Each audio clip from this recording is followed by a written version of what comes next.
Baik, kita bahas tentang harta warisan atau waris mewaris.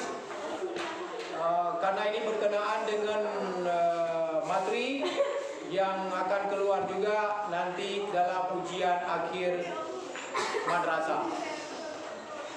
Adapun masalah waris mewaris, kita lihat dulu pengertian dari waris mewaris itu sendiri ataupun yang dikatakan harta warisan.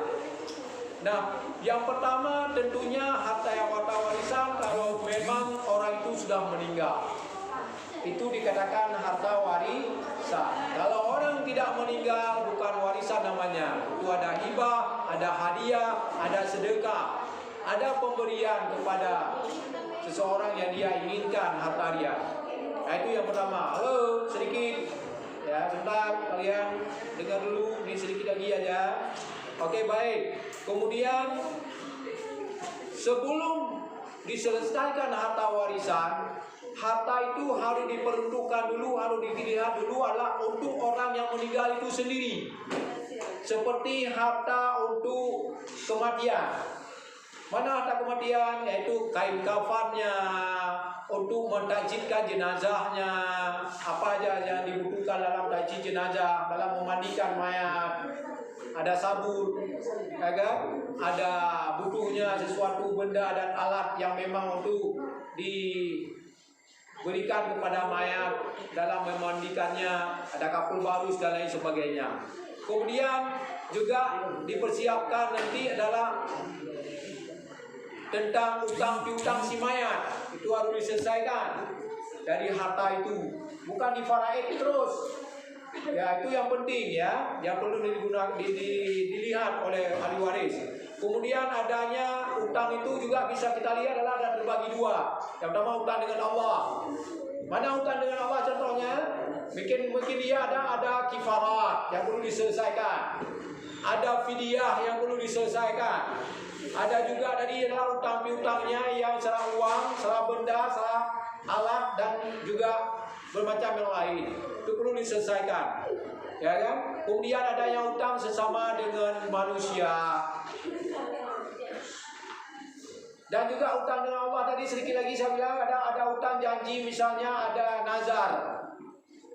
Pergi misalnya untuk menyelesaikan haji, tapi nggak sempat dilaksanakan haji, sudah meninggal dunia, harta ada, ahli waris wajib membadaikan haji apabila memang ada diwasiatkan. Seperti itu. Paham? Nah, baik. Kemudian ada juga adalah tentang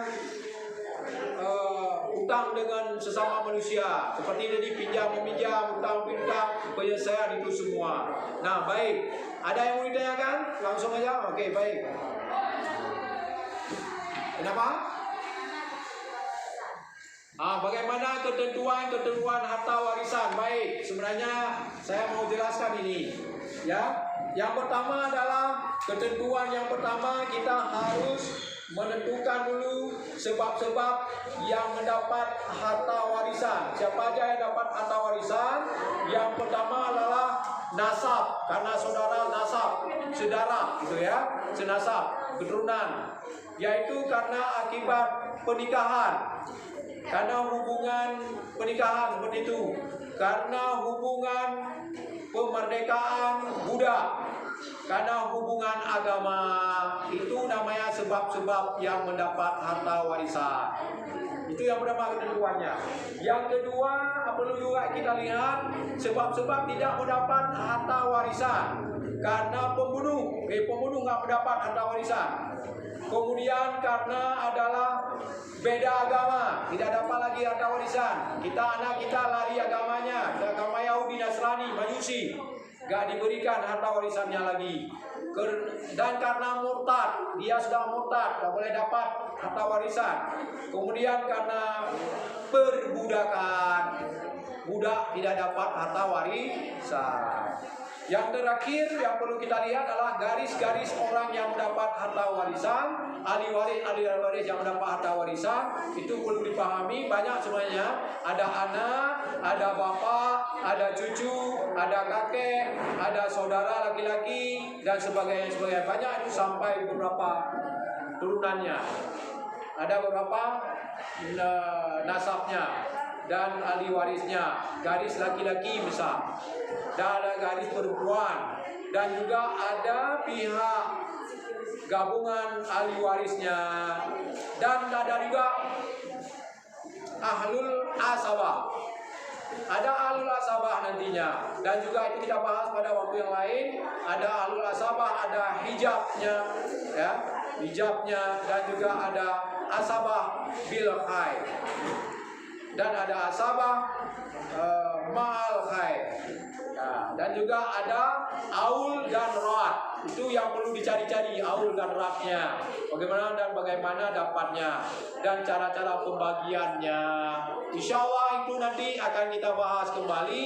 Sebelum ujian kita akan ketemu nanti materinya, baik itu dilihat di buku, di kitab, dan juga didengar dan dilihat di video-video yang wajar, yang benar dan baik. Demikian, terima kasih. Kita akhiri pada pertemuan kali ini. Assalamualaikum warahmatullahi wabarakatuh.